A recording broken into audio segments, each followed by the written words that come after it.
Match देख के अगर कोई सोच ले कि फाइनल की ट्रॉफी भी वो उठा लेगा तो फिर उनको ऐसे सपने में रहना देना चाहिए। पहले देखिए, मुझे लगता है कि इस बार के चुनाव का यही है कि पिछली बार 77 ऐसी सीटें थी जिसमें से अंतर 50,000 से कम था। इस बार हो सकता है कि वैसी सीटें 1 से 150 तक हो जाए, लेकिन जो सरकार है वो बीजेपी की बनेगी।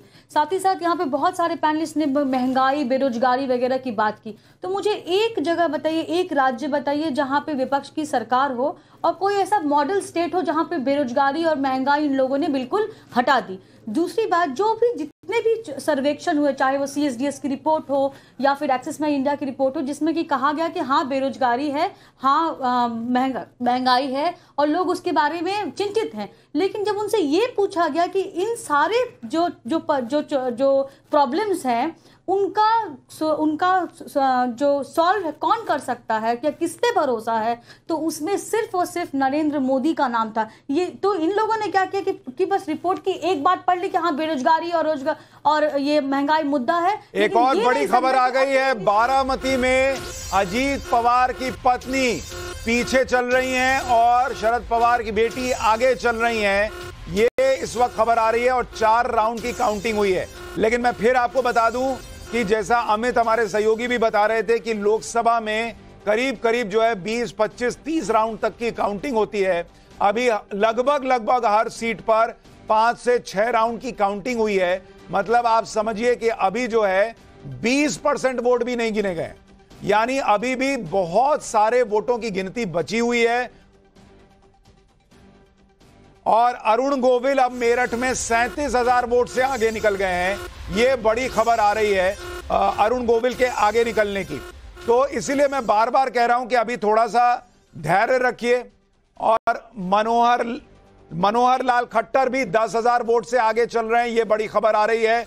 हरियाणा में भी चीजें बदलती दिख रही हैं। तेलंगाना में बीजेपी 8, कांग्रेस 8। तेलंगाना में बीजेपी के लिए बड़ा गेन होता दिख रहा है। जयवीर शेरगिल, अभी तो चीजें बदलेंगी, लेकिन जो गेन दिख रहा है बीजेपी का, एक तो तेलंगाना में आप लोग डबल डिजिट में जाते दिख रहे हैं, जो सारे एग्जिट पोल प्रिडिक्ट कर रहे थे। केरल में आपको 2 सीटों पे बढ़त है, जो अपने आप में ऐतिहासिक होगा अगर आपको वहां सीटें आ जाती हैं। और साथ ही तेलंगाना में, आंध्र प्रदेश में आपका गठबंधन अच्छा परफॉर्म कर रहा है। देखिए, वो शाहरुख खान की पिक्चर का डायलॉग था, अभी पिक्चर बहुत बाकी है मेरे दोस्त। तो वो पूरा लागू होता है जो अभी तक ट्रेंड आ रहे हैं और जितने राउंड बैलेट के खुले और ईवीएम की काउंटिंग हुई है। दूसरी बात, आप भूलिए विपक्ष ने एक नारा दिया था, साउथ से साफ और नॉर्थ में हाफ। ये रुझान और ये ट्रेंड साबित करते हैं भारतीय जनता पार्टी कश्मीर से लेके कन्याकुमारी तक, असम से लेके गुजरात तक और महाराष्ट्र से लेके आंध्र प्रदेश तक उनका अपनी छाप छोड़ रही है, अपना दबदबा दबा रही है और अपना वोट शेयर बढ़ा रही है। आज एक भारतीय जनता पार्टी ही इस चुनाव के बाद सोल इंडिया पैन पार्टी बनेगी। कांग्रेस पार्टी का जो फुटप्रिंट है वो जरूर श्रिंक होगा। आपको देखिए नतीजे साफ दिखाएंगे। और आज जो एक भ्रम फैलाया जाता है, एक मिथ्या, south India versus north India, जब कांग्रेस के कैंडिडेट कहते थे साउथ इंडिया, DK सुरेश, के साउथ इंडिया को अलग देश बना दिया जाए, आज उस राजनीति को ठुकरा रहा है वोटर कि देश एक है, लोकतंत्र मजबूत है।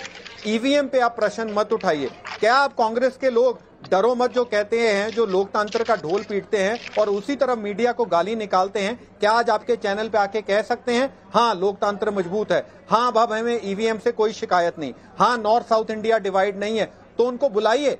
सत्य तो ये है, जो भी नतीजे होंगे लोकतंत्र की जीत होगी।